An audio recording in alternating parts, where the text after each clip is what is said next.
បដិវត្តធំក្នុងប្រវត្តិសាស្ត្របាននាំទៅរកការផ្លាស់ប្ដូររបបនយោបាយពិភពលោកប៉ុន្តែក៏បានបង្កឲ្យមនុស្សស្លាប់អស់មិនតិចនោះដែរក្នុងនោះបដិវត្តអាមេរិកនៅឆ្នាំ1765ដល់ឆ្នាំ1783ក៏ជាបដិវត្តដ៏ធំគួរឲ្យកត់សម្គាល់មួយដែរភាពតានតឹងរវាងចក្រភពអង់គ្លេសនិងដែនដីអាណានិគមទាំង13រដ្ឋរបស់ខ្លួននៅទ្វីបអាមេរិកបច្ចុប្បន្នគឺសហរដ្ឋអាមេរិកបានចាប់ផ្ដើមកើតឡើងនៅឆ្នាំ1765ជាមួយនឹងការដាក់ចេញនៅគោលនយោបាយរឹតបន្តឹងពន្ធដែលកំណត់ការយកពន្ធកម្រិតធ្ងន់ពីដែនដីអាណានិគមទាំងនោះដើម្បីរក្សាតុល្យភាពជាមួយការចំណាយក្នុងសង្គ្រាម7ឆ្នាំជាមួយបារាំងអំពើហិង្សាបះបោរបានផ្ទុះឡើងដែនដីអាណានិគមទាំង13រដ្ឋគណៈក្រុមបាតកោដែលមិនពេញចិត្តចំពោះគោលនយោបាយរឹតបន្តឹងពន្ធនោះបាននាំគ្នាធ្វើសកម្មភាពប្រឆាំងជាបន្តបន្ទាប់ការបះបោរគួរឲ្យកត់សម្គាល់ជាងគេមួយបានកើតឡើងនៅឆ្នាំ1773នៅពេលដែលក្រុម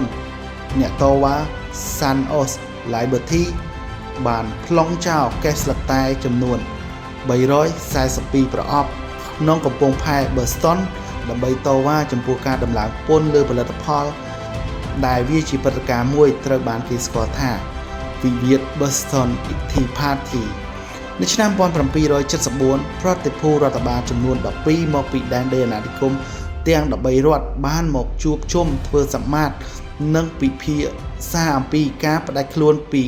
អំណាចអាណានិគមអង់គ្លេសមុនការឈានដល់ប្រកាសឯករាជ្យដំបូងឡើយពួកគេមិនបានទាមទារឯករាជ្យបើកចំហនោះទេប៉ុន្តែពួកគេបានថ្កោលទោសការយកពន្ធទាំងដែលពួកគេគ្មានតំណែងនៅក្នុងសហភាពអង់គ្លេសផងនោះ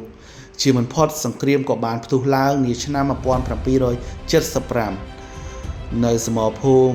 Lexington និងសមរភូមិ Concord នៅពេលដែលកងទ័ពអធិរាជអង់គ្លេសត្រូវបានបញ្ជូនឲ្យរឹបអូសអាវុធនិងការផ្គត់ផ្គង់យោធារបស់ពួកនៅអាមេរិកនៅថ្ងៃទី4ខែកក្កដានៃឆ្នាំបន្ទាប់នោះសមាជសភារបស់រដ្ឋទាំង13បានអនុម័តសេចក្តីប្រកាសឯករាជ្យហើយទីបំផុតសហរដ្ឋអាមេរិកក៏ចាប់បដិសន្ធិជាផ្លូវការអំពើហិង្សាបានបន្តរយៈពេលច្រើនឆ្នាំរហូតដល់កងទ័ពលោក John Washington រួមជាមួយកងទ័ពបារាំងបានទទួលជ័យជំនះ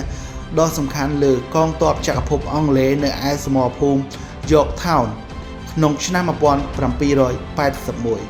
ជំលោះក៏បានបញ្ចប់ជាផ្លូវការនៅថ្ងៃទី2ឆ្នាំក្រោយតាមសន្ធិសញ្ញាទីក្រុងប៉ារីសឆ្នាំ1783ដែលអង់គ្លេសបានយល់ព្រមបោះបង់ចោលការទាមទារទាំងអស់លើសហរដ្ឋអាមេរិក